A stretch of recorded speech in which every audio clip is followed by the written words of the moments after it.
Do you have questions about how to pursue a medical malpractice lawsuit in DC? Are you going through the internet trying to find basic information?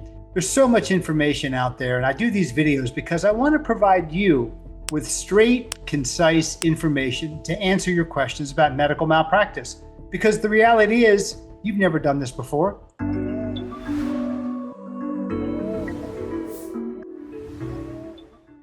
It's like going to a foreign country.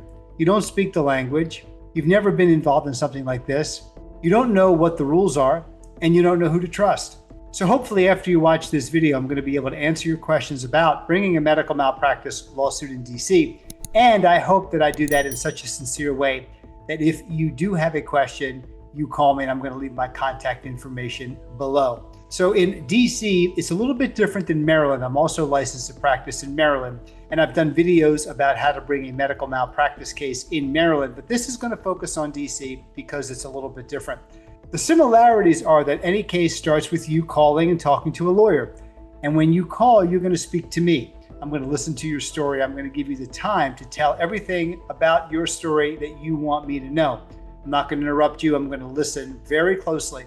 I'm going to be asking you some questions so that we can decide whether or not there is a basis to bring a lawsuit.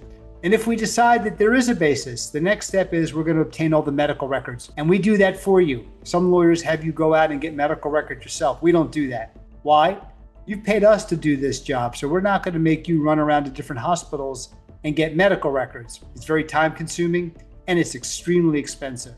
Once we get the medical records, we're going to talk to a medical doctor because the law of DC, just like the law of Maryland, is that you have to have a medical doctor be able to come into court and to say that what your doctor or what the hospital did wrong fell below the accepted standards of care, what a reasonable doctor should do.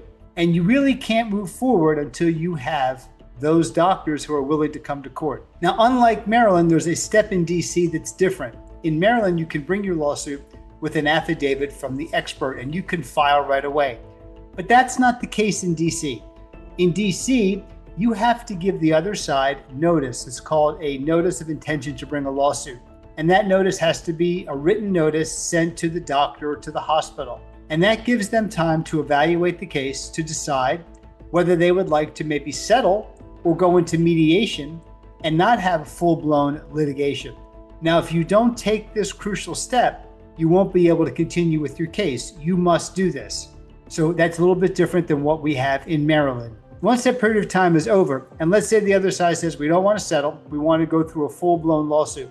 Well, then the lawsuit gets filed in the Superior Court in DC, and the case then moves on to the other phases, discovery. And that means that each side has the ability to use certain tools and techniques to find out what the case is about and to get the other sides and to get each side's perspective on where they're coming from.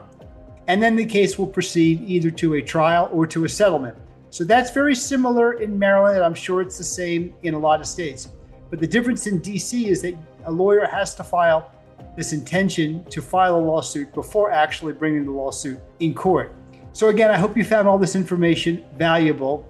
I've been doing this for a long time, and I just feel a sense of responsibility to make sure that I'm producing these videos about how sincere I am in wanting to help you with your medical malpractice case.